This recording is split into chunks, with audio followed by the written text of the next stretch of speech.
Hello बच्चों, कैसे हो? उम्मीद करते हैं आप लोग अच्छे होंगे और अपने-अपने पढ़ाई में लगे होंगे। तो बच्चे आज ये जो हम वीडियो लाए हैं, आज हम आपसे जो मिल रहे हैं, इसमें कुछ पढ़ाई तो हम नहीं बताने वाले हैं कि क्या पढ़ना है, क्या नहीं पढ़ना है। आज हमें आपसे एक बात करनी है कि बहुत ऐसे बच्चे हैं जिसका मैसेज आ रहा है कि सर अब शायद लगता है कि हमसे एग्ज़ाम नहीं हो पाएगी। अब समय बहुत कम बचा हुआ है और पता नहीं कैसे तैयारी कर पाएँगे। शायद क्या करते हैं इस साल 1 साल स्किप कर देते हैं, छोड़ देते हैं और नेक्स्ट अगले साल फिर से प्रयास करेंगे। उस बच्ची को ये बात तो बोलने में बहुत थोड़ा देर का समय लगा होगा। लेकिन क्या कभी ये सोचे हो कि जो तुम बोल रहे हो मात्र 1 साल है सर, 1 साल स्किप कर देते हैं और अगले साल फिर से पढ़ लेंगे, अब नहीं होगा। वो 1 साल कितना बोझ बन जाएगा तुम्हारे ऊपर में और जिसकी आस तुमसे लगा हुआ है कि यही मेरा बच्चा है, यही मेरी लड़की है, जो मेरे परिवार की, मेरे पूरे फैमिली का पहला बच्चा है, जो क्लास 10 देने वाला है या फिर यही एक ऐसा बच्चा है जो अच्छा करने वाला है, अच्छा करके दिखाएगा, हमारे परिवार की स्थिति को सुधारेगा। उसकी उम्मीद जो लगा हुआ है तुमसे, क्या उसका आकलन कर पा रहे हो? कभी नहीं करोगे। तुम्हें लग रहा होगा ना मात्र 1 साल है बाबू, लेकिन वो जो हर दिन, हर एक पल तुमसे जो आस लगाकर बैठे हुए हैं कि मेरा बच्चा जा रहा है पढ़ने, अब बहुत कम समय है, बहुत जल्दी सक्सेस होगा, उसके लिए तो नहीं सोच रहे हो। और अभी भी तुम्हें लगता क्यों है कि अभी समय कम है अभी हमसे नहीं होगा? अगर अभी तुम्हें अगर समझ में आ गया है कि सर समय कम है, शायद हम उतना अच्छा तरह से तैयारी नहीं कर पाएँ, तो अभी भी उतना खराब स्थिति नहीं है बाबू, अभी भी अच्छा समय है। अभी भी ये समय बचा हुआ है कि हम बहुत अच्छा रिज़ल्ट कर सकते हैं, बहुत अच्छा बना सकते हैं, कर सकते हैं, बहुत अच्छा। बस थोड़ा-सा हमारे ऊपर में क्या कि आपको जो पीछे जो गलती हुआ है, उसे एहसास करना है कि आज तक जो हम काम किए, जो भी पढ़ाई किए, कहाँ-कहाँ पे हमसे गलती हुआ और हम क्या सोच रहे हैं ताकि नेक्स्ट बार जब हम एग्ज़ाम में बैठेंगे, तो गलती नहीं करेंगे और अगली बार से हम अच्छा नंबर ला लें। वही ट्रिक अगर हम अभी अगर अप्लाई करते अपनी पढ़ाई पे, तो अभी भी अच्छा मार्क्स आ सकता है बाबू। अभी बस कहने के लिए कि सर 7 मंथ्स बचा हुआ है और वैसे भी 1 मंथ ऐसे इधर-उधर चला जाएगा। क्यों ऐसा चला जाएगा 1 मंथ? क्या 1 मंथ अगर आपके मम्मी और पापा अगर घर में बैठ जाए, क्या आपके परिवार चलेगा? तुम सोचते हो कि सर 1 मंथ तो ऐसे ही बर्बाद हो जाएगा। इसके बीच में बहुत सारे त्योहार आने वाला है। अगर 1 साल अगर तुम त्योहार नहीं मनाओ, अगर किसी के फंक्शन में अगर 1 साल तुम नहीं जाते हो, तो क्या तुम्हारे वजह से उसके फंक्शन नहीं हो पाएगा? क्या तुम्हारे नहीं जाने से को त्योहार नहीं होगा? ऐसा तुम्हारे से एक भी फ़र्क नहीं पड़ता है बाबू कि तुम किसी के पास जाओ या नहीं जाओ। इतना हमेशा ध्यान रखना, इस पूरी दुनिया में जितनी आबादी है ना, उस आबादी का मात्र एक छोटा-सा तुम दाना हो। तुम्हारे रहने या ना रहने से अभी दुनिया में कोई भी असर नहीं पड़ने वाला है। तो फिर ये तुम क्यों नहीं सोचते हो और क्यों किसी की शादी में, किसी के त्योहार में, किसी के फंक्शन में चले जाते हो और सुनते हो सर अगली बार पढ़ाई कर लेंगे, अगली बार एग्ज़ाम दे लेंगे। लेकिन जो हमारे लिए, जो तुम्हारे लिए पूरा दिन-रात एकदम जग करके, पूरा मेहनत करके, पूरा संघर्ष कर रहे हैं और तुम्हारे क्लास जाने से पहले तुम्हारा खाना तैयार कर देना, फिर हमारा बच्चा अब खाना घर आएँगे वापस पढ़ कर के, उसके लिए क्या घर में खाना होना चाहिए। सब बातों का ध्यान रखना रात को सोने से सबसे लास्ट में सोना सब काम देख कर के और सबसे पहले जग जाना उस माँ के लिए, क्या उस माँ का कभी ध्यान नहीं है तुमको?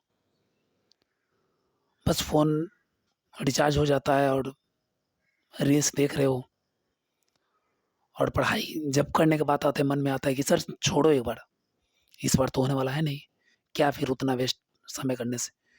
पढ़ाई में तुमको वेस्ट समय लग रहा है और जो रील्स तुम देखते हो, क्या उसमें वेस्ट समय नहीं लगता है तुमको? अगर अभी भी अगर हमें एहसास हो जाए कि सर अभी भी हम कर सकते हैं और अच्छा कर सकते हैं, तो ध्यान रखना बाबू, इस बात को ध्यान रखना कि जब हमारा रिज़ल्ट आएगा ना, वो रिज़ल्ट हमारे पूरे जीवन भर को तय करेगा वो। और जो भी रिज़ल्ट है, वो ऐसा नहीं है कि बस हमारे मार्कशीट आएगा और हमारे मार्कशीट पे बना हुआ रहेगा कि इतना-इतना हमारा ये सब्जेक्ट में रिज़ल्ट आया, वो मायने नहीं रखता। ये जो हमारा क्लास 10th का सफ़र है ना बुआ, क्लास 10th के अंदर में जो हमारा सफ़र होता है ना 10th का, ये जो 10th का सफ़र ही हमारे पूरे जीवन का लास्ट तक जाता है कि हम अपने जीवन में आगे क्या अच्छा करेंगे और क्या बुरा करेंगे। हम अपने जीवन में क्या हम करने वाले हैं। अगर अभी आप सोच रहे हैं कि हम वो ये एग्ज़ाम निकालेंगे, वो एग्ज़ाम निकालेंगे, लेकिन अगर आपका नंबर अगर क्लास 10th में अगर कम आता है, तो आपका मोटिवेशन आपका डाउन बहुत कम हो जाएगा। अगर आप जब बाहर शहर में जाओगे पढ़ने के लिए, तो फिर सोचोगे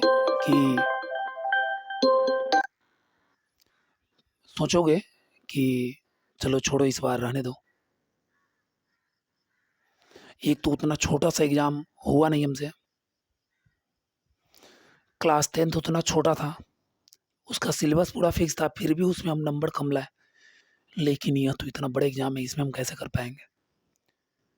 लेकिन अगर अभी आपका क्लास 10th में अगर अच्छा मार्क्स आता है, अच्छा नंबर आता है, तो आप पूरे जीवन भर जहाँ पर भी पढ़ाई करोगे, वहाँ आपका मोटिवेशन पूरा बना रहेगा कि क्लास 10th में जिस तरह हम कर लिए थे, उसी तरह हम यहाँ पर भी अच्छा कर सकते हैं और वाक़ई आप वहाँ पर अच्छा कीजिएगा भी।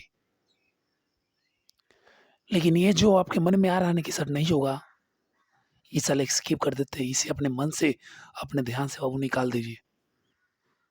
क्योंकि अभी भी हम कर सकते हैं और जब भी अगर आपको पढ़ने का मन नहीं करे ना, बस एक बार अपने मम्मी और पापा को याद कर लेना। उस मेहनत को याद कर लेना जिस मेहनत से तुम्हें जो पैसा लाकर देते हैं और तुम आराम से जाकर स्कूल में, कोचिंग में अपना फ़ीस जाकर जमा कर देते हो, जाकर बुक खरीद लेते हो, दोस्तों के साथ साथ में जाकर के पार्टी कर लेते हो। उस बात को, उस चेहरा को बस एक बार ध्यान रखना। बच्चे बोलते हैं ना सर मोटिवेट, बार-बार मोटिवेशन वीडियो देखते हैं बस मोटिवेट नहीं हो पाते। मोटिवेशन होता क्या है बाबू? ये जो हम अभी आपको वीडियो में जो बता रहे हैं ना, बस थोड़ा देर के लिए इसका असर होगा, लेकिन निकल जाएगा। लेकिन अगर आप ठान लिए ना, आप अपने मम्मी-पापा का जो संघर्ष है, उसे अगर आप एक बार अपने दिल से अगर लाकर देख लिए, मोटिवेशन आपके जीवन में कभी भी खत्म नहीं होगा। तो अभी आप जो भी पढ़ाई कर रहे हो उसके ऊपर में ध्यान दीजिए और जो हमारा दिमाग इधर-उधर भटकता है कि पढ़ने का मन नहीं कर रहा है, ये नहीं कर रहा है, वो नहीं कर रहा है, किसी अलग नए दोस्त बनाना, ये सब से बाबू बस कुछ समय के लिए स्किप कर दीजिए ये सब। उसके बाद में ना पूरा जीवन बचा हुआ है, बहुत कुछ आगे जीवन में बहुत कुछ करना है अभी। लेकिन अगर अभी आप वो अच्छा अगर काम कर लिए, अगर आपको लग रहा होगा ये अच्छा काम है, ये अभी खराब काम है, इसे बाद में कर लेंगे पढ़ाई, पहले ये कर लेते हैं, तो जीवन में हमेशा ध्यान रखना कि जो लास्ट में जो तुम्हारा बाद में जो समय आएगा ना, पूरा एकदम संघर्ष से भरा होगा। लेकिन अभी क्या है ना, अभी आपके पास जो समय है ना, अगर अभी आप मात्र 1 साल अगर आप अभी मेहनत कर लेते हैं ना, उसके बाद में पूरा जीवन आपको आराम करना है। लेकिन अगर 1 साल आप मेहनत नहीं करते हो, 1 साल आराम करते हो ना, पूरा जीवन आपको पछताना होगा और हर साल, हर एक समय, हर एक स्थिति में तुमको वही बात याद आएगा कि काश उस समय हम ये गलती नहीं किए होते। और बाकी आप लोग खुद समझदार हैं, समझ गए होंगे, जिन बच्चों को हम बोलना चाहते हैं। लेकिन बाबू एक बात बस, पूरी 1 साल अपने पढ़ाई के लिए दे दीजिए और अपने माता और पिता का वो जो मेहनत है, जो सपना तुमसे जुड़ा हुआ है ना, बस उसे एक बार याद करके और उसके ऊपर में एक बार काम कीजिए। उसके बाद में जो सुकून तुम्हें मिलेगा ना, जब रिज़ल्ट आएगा, जब तुम्हारे मम्मी-पापा तुमसे खुश होकेंगे कि हमारे बेटा ने ये किया, वो किया, इतना अच्छा नंबर लाया, हमारे बेटे ये एग्ज़ाम निकाल लिया। जो उनकी आँखों में जो उस समय आँसू आएगा ना, वो देख कर के ना, जो खुशी का आँसू होता है, लेकिन उसका समय है बाबू और वो समय अभी है, बचा हुआ है। बाकी आप लोग अपना ध्यान रखिए, पढ़ाई करते रहिए और कभी भी डीमोटिवेट होने का प्रयास मत कीजिए, कभी नहीं। क्यों डीमोटिवेट होंगे? क्यों? पढ़ने के लिए भी हमें पैसा नहीं मिल रहा है? सब कुछ मिल रहा है। पैसा मिल रहा है, घर पे फ़ोन का रिचार्ज मिल रहा है, सब कुछ मिल रहा है, खाना मिल रहा है। फिर हम पढ़ाई क्यों छोड़ेंगे बाबू? पढ़ाई से अलग क्यों होकेंगे? और ये बेफिज़ूल का काम हम क्यों करेंगे? जब हमें सिर्फ़ पढ़ाई के लिए ही समय दिया गया है, तो हम उसके अलावा दूसरा हम क्यों ध्यान दें?